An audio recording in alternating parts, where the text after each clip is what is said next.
Welcome to Handwriting Clues Club. By watching this video, you are automatically in the club to learn handwriting clues. This video is Handwriting Clue Alert 6 about the fear of failure. And fear of failure is an alert, and we're going to find out why. We're going to look at the writing of Kate and of Nate and notice they both have this very low T bar. It sits very low on the stem of the T, and that shows this person has fear of failure. What are the features of fear of failure? Well, low self-esteem, and that is a problem because the person wants to appear that they feel better about themselves than they really do. They have a very low belief in their own abilities. They don't believe they can do much, but they try to pretend they can.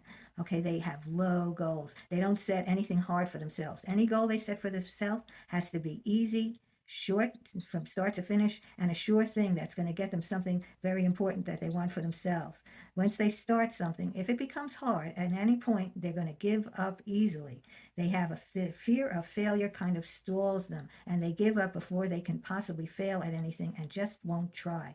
They fear the judgment from others. It really bothers them because they don't really feel good about themselves. So judgment from others makes them feel worse, and they just can't, or it's very difficult for them to make a decision.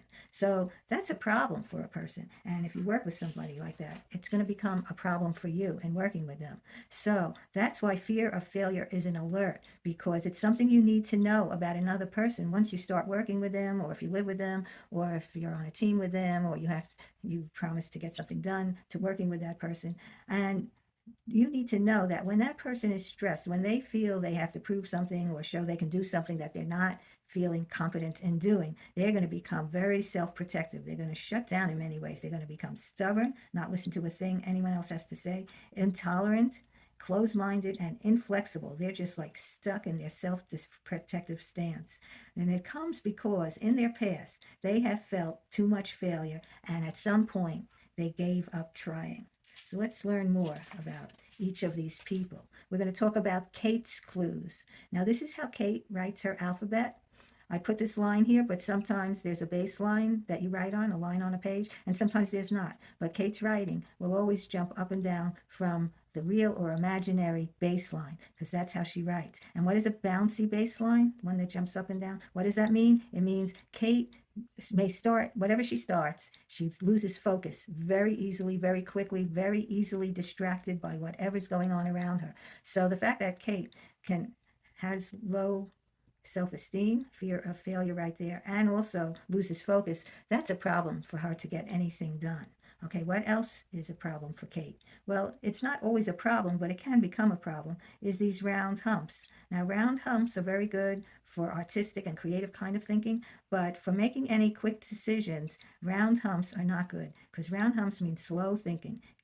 Kate needs to mull things over slowly in her mind and think about it this way and think about it that way and think about it a third way before coming to any decision, if she can even come to a decision that quickly. So slow thinking is something else you're going to need to know about Kate when working with her.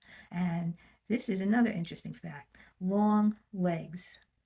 Long legs shows that Kate likes physically actually doing things. She likes physical tasks. And Kate, as we've talked about before, the pressure of writing has a good solid pressure on her letters. And that shows Kate has good energy. So she has enough energy to follow up, especially on physical tasks, even though she gets out of focus or loss of focus. Okay, so what does that mean for Kate and you working with Kate? Okay, we know Kate loses focus, has slow thinking, likes being physically actively doing things. It could be a sitting activity, but she likes doing. And Kate, as we know, has low goals and fear of failure. So what are we going to say to Kate when we're working with her? And she has to make a decision and she's having trouble.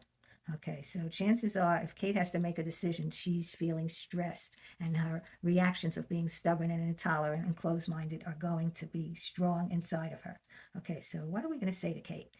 We can say, your handwriting clues show you have trouble making decisions. It also shows you want a choice that's quick and easy to learn. And it also shows you're good at physical tasks. I know you have to make a decision about what to do after high school. Can I help you make a decision on what's best for you? Now, that would be very comforting for Kate because she understands that you realize her limitations and you still want to help. And it is a decision that Kate is going to have to make. And we understand all the things working against her in making this decision. She doesn't have to make it immediately, but she has to make it at some point. And having somebody's input is going to be helpful, especially to help her keep on task and keep on focus. Okay, so we know something about Kate and how to help Kate. Now we're going to talk about Nate. Nate's handwriting, still with that fear of failure, that low T-bar, that low self-esteem, but Nate's handwriting looks so different from Kate. All right, so let's learn about Nate. Now, Nate, look at his handwriting. And there's a lot of things you notice right away. I know you do, because you're saying, wow, that is an unusual and a fast-looking handwriting. Okay, so what do we notice? Why does it look so fast? Because it's leaning so far forward, and we're going to look at that in a minute. But first, notice straight baseline, absolutely straight. And so we know Nate can stay focused, absolutely focused. We know that there's some good V's between his humps, especially in the M. So Nate is able to focus in on a problem, stay focused in it, and think quickly to what the point is of what they're considering, and come back quickly with a solution. Okay, so he's got fast thinking. All right, Nate also has long legs. Long legs means Nate sticks to tasks, likes physical activity, physically doing things, but has light energy, whereas Kate's energy was heavier pressure. Nate has light pressure. And so the light pressure means runs out of physical energy, but he can do short amounts of work, or to take with rest in between, or just keep going at a slower pace. Okay, so that's good to know about Nate. And finally, we're going to talk about the far right slant. That means that Nate gets overwhelmingly emotional on himself, and overwhelmingly emotional on the people around him. And it's a hard thing to be around somebody overly emotional. They take a lot of calming down, and you have to stay very steady and calm in order to help calm them down. So how are we going to talk to Nate? We know that Nate is focused, thinks quickly, likes physically doing tasks, and is overly emotional. We're going to put that together. We're going to say to Nate, your handwriting clues show when you feel stressed, your emotions overwhelm you and you can't think straight. But when you're calm, you have good thinking ability to make decisions. You want to sit with me while you calm down, and then you can think it all through to make your decision? Well, that's a nice thing for Nate. Nate is capable of making decisions, but he needs to be calm. And that's the best thing you can do for them, is help them understand that they're in too emotional a state to make the decision at the moment, and that you're willing to sit with them and just help them calm down.